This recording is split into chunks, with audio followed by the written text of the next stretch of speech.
little crazy and unexpected the last couple of months.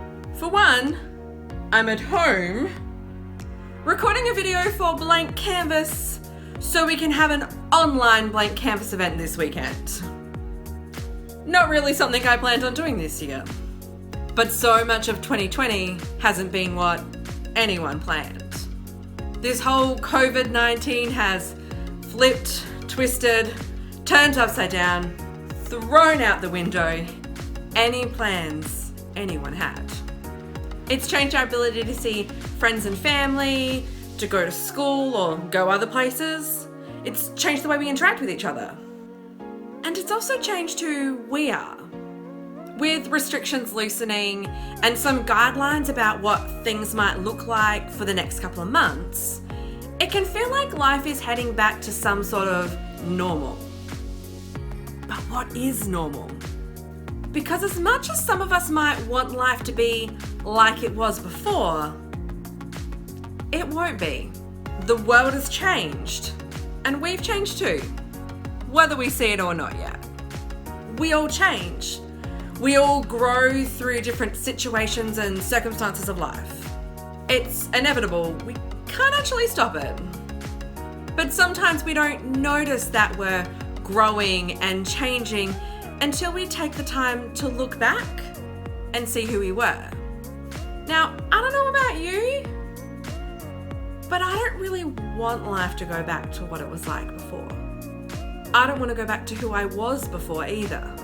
I feel like I've learnt things about myself, that I've grown and I've changed. I've learnt things about my stress and my anxiety, how to deal with them, and how I contribute to it. I've learnt how important self-care is and how it actually helps when you do it. I've learnt how much I'm loving the challenges of doing things online. I don't want life to go back to the old normal because I'm not sure who I am now would fit in there anymore. But I also know not everybody feels the same way. This time of COVID-19 and isolation has been really hard on people, harder for some than others. And moving back to a new normal is going to be hard for people, some more than others. How hard we find it might depend on how we react to things changing around us. Do we often feel the need to hold on tight to the way things were? Or do we find ways to be flexible to the change, to find things we can learn and grow from? When I first started thinking about this idea, I had an image in my head to represent these two different ways of thinking: a glass and some dough. You can probably tell which one represents which.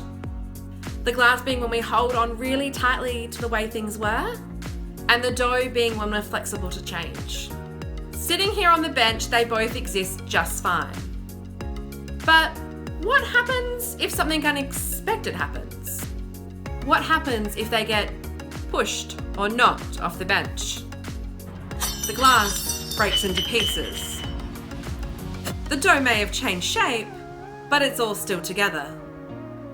Both the glass and the dough experience the same thing, but the outcome and the long-term impact is really different.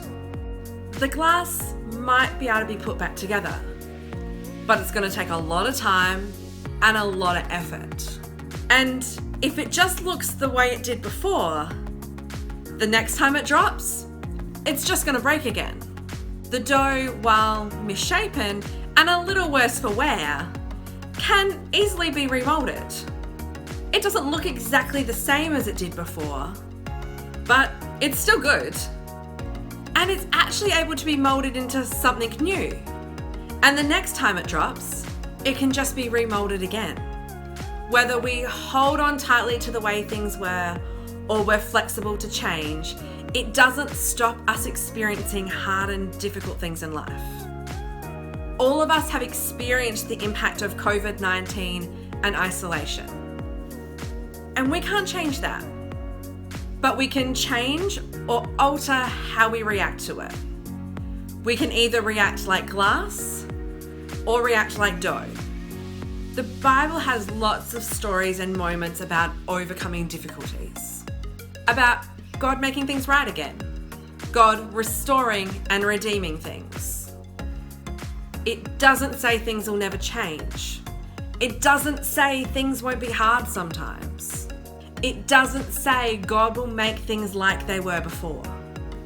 It does say things like 1 Peter chapter 5 verse 10. The suffering won't last forever. God has great plans for you. God will put you back together and put you on your feet. Change, hurt, and difficulties are inevitable. They are always going to happen.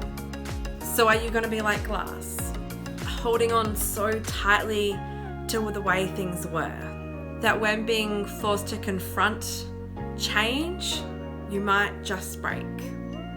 Or are you going to try to be like dough, and when overcome with difficulties, be flexible to change, to be able to learn and grow from it, and maybe mold yourself into something a bit new?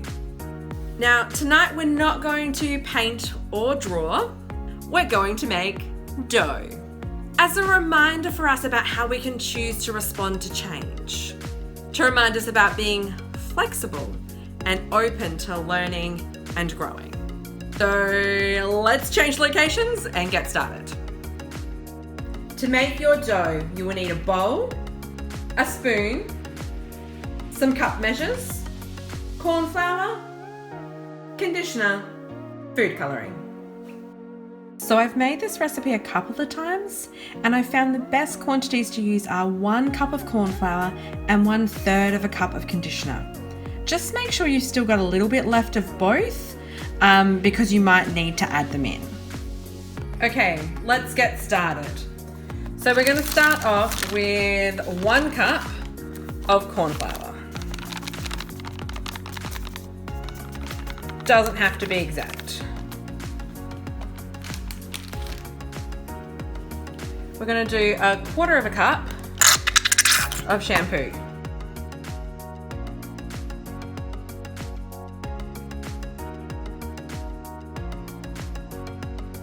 And tip that in.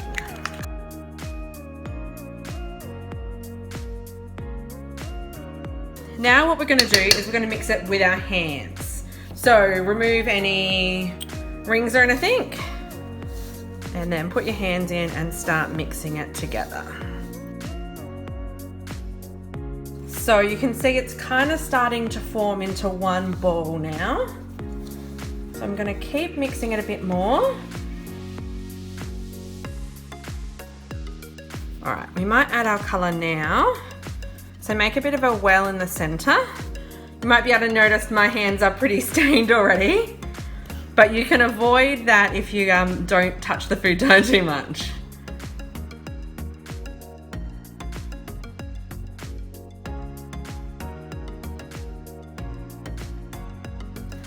So kind of fold it over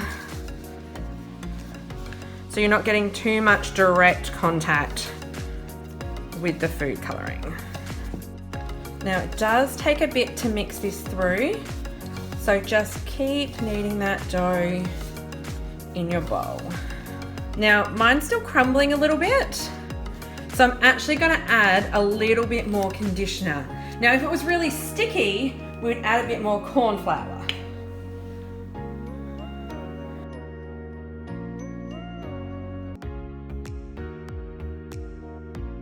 Now it's still a little crumblier than I would like. As I knead it, some of that should go away, but I'm actually going to add just a little bit more conditioner again. This dough is very much about kind of the feel of it and when it kind of feels right. I was having a few problems with the consistency of the dough, so I actually just kept adding some more conditioner. So it's not really crumbling at all, like I can pull it apart if I want to, but bits are not just crumbling off the edge. So it is just kind of a matter of testing it out and seeing what works. And once you've figured it out, you can make as many different colours as you like.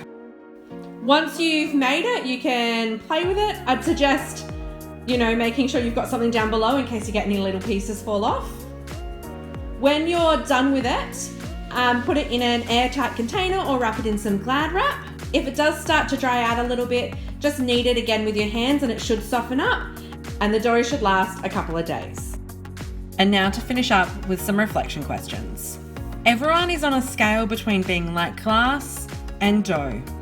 Where would you place yourself on that scale? In what situations might you act more like glass? In what situations might you act more like dough? How do you think we can learn to become more like dough? How can your faith help you to be more like dough? And finally, what is something you have learnt about yourself in difficult times? Thanks so much for joining us for Blank Canvas Online. We hope you'll join us next time, and please consider making a donation to help us continue to create these videos.